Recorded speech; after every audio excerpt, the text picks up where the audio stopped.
J'avais totalement oublié l'existence de cette série, j'avais trouvé les 2 premières saisons vraiment bof et du coup pour cette troisième et ultime saison, je m'attendais à rien, voire à être déçue et finalement le résultat est pas si mal. Salut tout le monde, on se retrouve aujourd'hui pour parler de la saison 3 et ultime saison de la série Viking Valhalla. Dans cette vidéo, il n'y aura pas de partie sans spoiler, alors bien sûr je ne vais pas spoiler tout au long de la vidéo, mais du coup si vous n'avez pas vu Viking Valhalla, que ce soit les 2 premières saisons ou la dernière, eh bien vous risquez d'être spoilé. Alors on retrouve bien sûr l'univers des Vikings avec les clans, avec les guerres, avec les combats, avec les décors, les costumes, les musiques et tout ce qui va avec. Pour moi c'est et ça restera le point positif de ce genre de série parce que j'adore ce genre d'univers, j'adore ça vraiment, donc c'est peut-être pour ça aussi que je ne peux pas détester la série, parce que vous allez voir qu'il y a quand même beaucoup de choses que je n'ai pas appréciées malheureusement dans cette série. Nous sommes 7 ans plus tard, alors fallait s'y attendre à un saut dans le temps, fallait s'attendre à ce que ce ne soit pas la suite directe de la saison 2, mais on y retrouve néanmoins tous les personnages des saisons précédentes. Et du coup nous sommes 7 ans plus tard, donc il s'est passé 7 années entre la saison 2 et la saison 3, et j'ai eu cette impression qu'en fait, pendant ces 7 ans, il ne s'est absolument rien passé, ou pas grand-chose. Le seul intérêt, en fait, de ce saut dans le temps, c'est de faire grandir les personnages, grandir surtout les enfants, pour que certains, d'ailleurs, deviennent maintenant des adultes, et ce qui permet, du coup, d'avoir des personnages en plus, des personnages à part entière, des enfants qui peuvent être légitimes au trône, des enfants qui veulent régner, et ça, pour le coup, c'est plutôt une bonne idée, même si c'est vraiment présent surtout qu'à la fin de la saison. Mais j'ai été vraiment déçue de voir qu'il n'y a aucun combat épique. Alors, il y a des combats, il y a des batailles, mais c'est loin d'être exceptionnel, c'est loin d'être incroyable. Il n'y a pas de surprise en fait, et c'est vrai que j'aurais adoré un combat, au moins un seul, vraiment épique. Alors on va bien sûr revenir sur les 3 personnages que nous suivons vraiment depuis le tout début de cette série. Il y en a d'autres bien sûr, mais on va surtout revenir sur eux. Et on va commencer avec Freydis, donc personnage que je n'appréciais pas spécialement dans les saisons précédentes, encore moins en saison 2, je crois que j'en avais parlé dans ma vidéo à l'époque, où vraiment Freydis c'est un personnage que je ne supporte pas plus que ça, parce que en saison 2, elle a une histoire qui ne m'intéresse absolument pas, une histoire que je n'apprécie pas plus que ça, parce que c'est beaucoup trop centré sur elle, sur le fait qu'elle soit l'élue, sur le fait que vraiment ce soit elle. Elle est trop forte, elle sait tout faire, elle prend énormément d'importance, et c'est pour ça que en saison 2, je ne l'appréciais pas du tout, et que j'ai été agréablement surprise en saison 3, parce que l'histoire n'est pas centrée sur elle, mais surtout sur son peuple. Il leur arrive beaucoup de choses, il faut surmonter beaucoup d'épreuves, et c'est vrai que tout ça fait que l'histoire autour de Freydis, je la trouvais vraiment intéressante, et étonnamment, Freydis est maintenant un personnage que j'apprécie. Ce qui est pour le coup peut-être un peu moins le cas pour son frère malheureusement, pour Leif, donc personnage que de base j'apprécie énormément, et c'est vrai que j'ai été un peu déçue qu'on le voit pas davantage dans cette saison. Par contre j'aime bien l'évolution de ce personnage, donc c'est vraiment le gars qui veut savoir tout faire, qui veut apprendre plein de choses, il invente même des choses incroyables sans pour autant voir le mal qu'il y a derrière, ou du moins il s'en rend compte un peu tard, mais ça en fait du coup un personnage qui a un rôle très très important pour cette saison, et même si globalement c'est assez positif pour moi, j'ai quand même été un peu déçue de ne pas le voir tout le temps, de ne pas le voir du coup un peu plus, parce que du coup j'ai eu cette impression que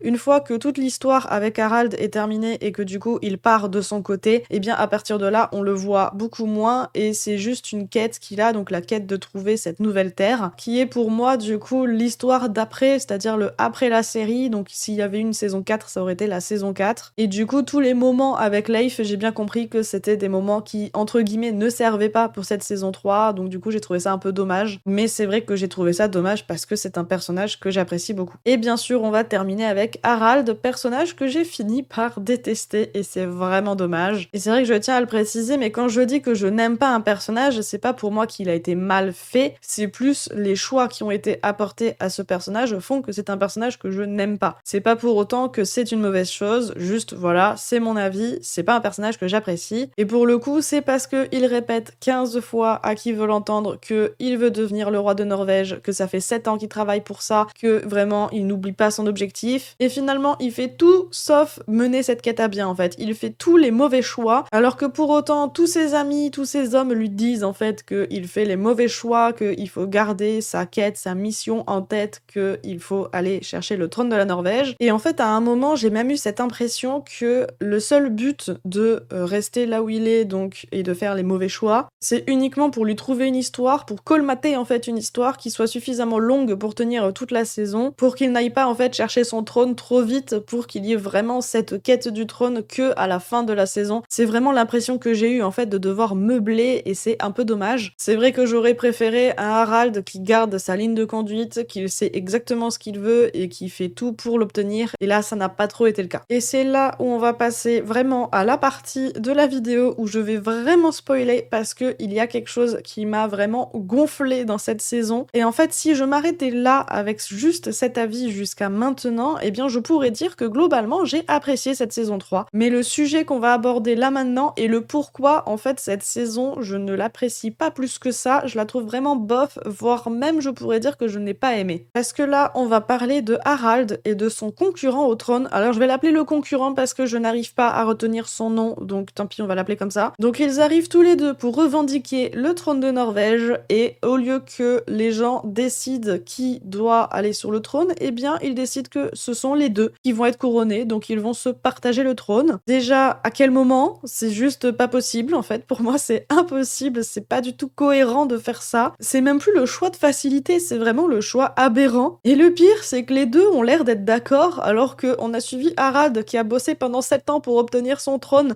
et maintenant va être ok pour le partager avec quelqu'un. Après, c'est pas tant le fait qu'ils soient tous les deux d'accord parce que on peut imaginer que dans leur tête ils disent oui oui, mais qu'en fait derrière ils vont faire quelque chose pour éradiquer le deuxième. Mais en tout cas, j'ai pas eu l'impression de voir ça sur leur visage, donc voilà, c'est un peu dommage. Après, il se passe 2-3 petites choses et Harald, pas content, va mettre son concurrent en prison et dire que maintenant, eh ben, si les gens sont pas contents, ils iront en prison aussi parce que c'est lui l'unique dirigeant, parce que Harald l'a décidé, parce qu'en vrai, son concurrent aurait pu faire la même chose, hein, mais non, c'est Harald qui le fait et il est pas content, il est sur le trône. Alors oui, je fais un résumé très rapide, j'amplifie un peu les choses, mais c'est comme ça que je l'ai ressenti en fait. Et du coup, c'est assez frustrant parce que pour moi, en fait, ce qu'il aurait fallu faire, mais même si je déteste dire ça parce que je ne suis pas du tout scénariste ni quoi que ce soit, et vraiment, je respecte les choix qui ont été faits, mais moi, j'aurais bien aimé voir les deux concurrents qui arrivent devant le trône et qui disent, bah voilà, pour nous départager, combat épique. Et là, on aurait eu un gros combat épique, on aurait pu avoir quelque chose d'incroyable et terminer du coup la saison, terminer la série sur un combat épique qui fait que à la fin, l'un ou l'autre, ça aurait très bien pu ne pas être Harald, qui finit du coup sur le trône et qui du coup gagne ce fameux combat épique qu'il manque vraiment à cette saison. N'hésitez pas à me dire en commentaire si vous aussi vous êtes frustré de cette fin ou si au contraire elle vous va totalement. L'espace commentaire est vraiment là pour ça, pour débattre des avis de chacun dans le respect bien évidemment. Voilà, cette vidéo est maintenant terminée, j'espère qu'elle vous a plu. Si c'est le cas, comme d'habitude, n'hésitez pas à liker, ça aide énormément la chaîne, à vous abonner et sur ce je vous dis à bientôt pour une prochaine vidéo. Ciao!